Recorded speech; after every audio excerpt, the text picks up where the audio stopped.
அல்லாஹ் ஒரு மனிதனுடைய மார்க்கத்திற்கு ஏற்ப அவனை சோதிப்பான்.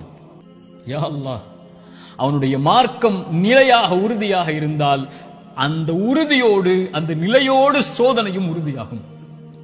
யா அல்லாஹ், மேலும் சொன்னார்கள், அவனுடைய மார்க்கம் எளிதாக இருந்தால் சோதனையும் அவனுக்கு எளிதாகும்.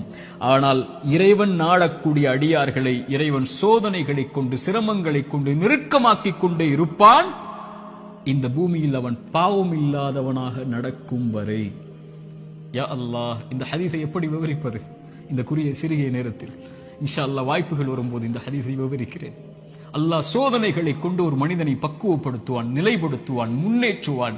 அவனுக்கு அடுத்த கட்டத்தை நோக்கி அவனுடைய வாழ்வை நகர்த்துவான். அவன் அதன் மீது நம்பிக்கை கொண்டிருப்பான். நலவு வந்தால் அல்ஹம்துலில்லாஹ், சோதனை வந்தாலும் அல்ஹம்துலில்லாஹ், அல்லாஹ்வை புகழ்வான், அல்லாஹ்விடத்திலே உதவி தேடுவான்.